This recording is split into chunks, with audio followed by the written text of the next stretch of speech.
بسم اللہ الرحمن الرحیم۔ معزز ناظرین کرام، السلام علیکم ورحمۃ اللہ وبرکاتہ۔ ناظرین کرام، آج کی ویڈیو میں بچوں کی شیطان لعین سے حفاظت کے لیے کامیاب، مجرب اور مسنون دعا لے کر آپ کی خدمت میں حاضر ہوئے ہیں، اس لیے کہ حضرت ابو ہریرہ رضی اللہ تعالی عنہ سے مروی ہے، کہتے ہیں کہ میں نے رسول اللہ صلی اللہ علیہ وسلم کو یہ فرماتے ہوئے سنا ہے کہ ایسا کوئی بنی آدم پیدا نہیں ہوتا کہ جسے پیدائش کے وقت شیطان نے نہ چھوا ہو، سوائے مریم اور ان کے بیٹے عیسیٰ علیہ السلام کے۔ پس ابن آدم کی اولاد شیطان کے چھونے سے چیخ کر روتا ہے۔ حضرت ابو ہریرہ رضی اللہ عنہ ہی سے مروی ایک اور روایت میں ہے کہ رسول اللہ صلی اللہ علیہ وسلم نے فرمایا،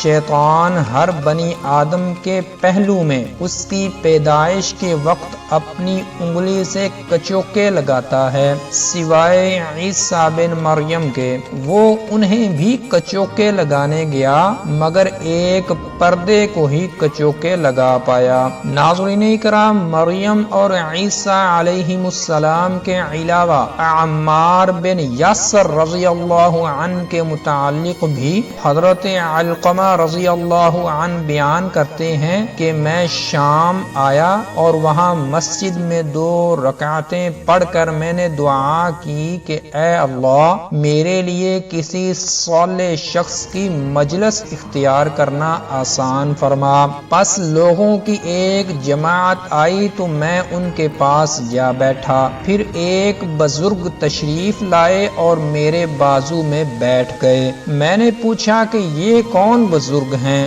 لوگوں نے بتایا کہ یہ ابو درداء رضی اللہ عنہ ہیں۔ میں نے کہا، میں نے اللہ تعالیٰ سے دعا کی تھی کہ میرے لیے صالح اور نیک شخص کی مجلس آسان فرما، پس اللہ عز و جل نے آپ کو بھیج کر میرے لیے آسانی پیدا فرما دی۔ تو سیدنا ابو درداء نے حضرت علقمہ سے پوچھا کہ آپ کون ہیں؟ تو انہوں نے کہا کہ میں اہل کوفہ میں سے ہوں۔ تو حضرت ابو درداء رضی اللہ تعالی عنہ نے مجھ سے دریافت کیا کہ کیا تمہارے درمیان وہ شخص موجود نہیں ہے جسے اللہ تعالی نے اپنے نبی کی زبان پر دعا سے شیطان سے پناہ میں رکھا تھا؟ ناظرین کرام، راوی حدیث بیان کرتے ہیں کہ حضرت ابو درداء نے حضرت علقمہ رضی اللہ تعالی عنہ سے جس نیک اور صالح بندے کی موجودگی کے متعلق پوچھ رہے تھے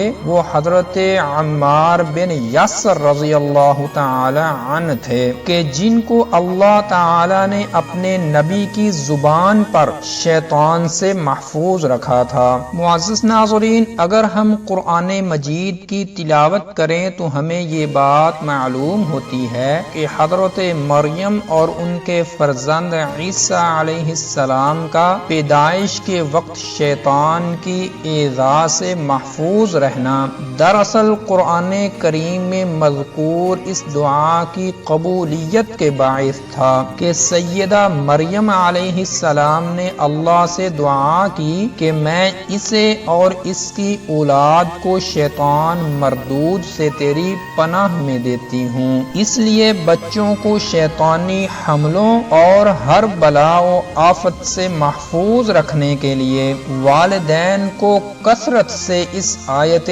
کریمہ کا ورد کرنا چاہیے اور بچوں کو نظر بد سے بچانے کے لیے اس دعا کو لکھ کر بچے کے گلے میں ڈال دیں تو انشاءاللہ الرحمن آپ کا بچہ ہر طرح کے شیطانی حملوں سے محفوظ و مامون ہو جائے گا۔ تو ناظرین کرام، یہ تھی آج کی ویڈیو، اور اگر آپ بچوں کا نیند میں ڈرنے کے متعلق وظیفہ جاننا چاہتے ہیں تو اوپر آئی کے بٹن پر کلک کر کے دیکھ سکتے ہیں۔ السلام علیکم ورحمۃ اللہ وبرکاتہ۔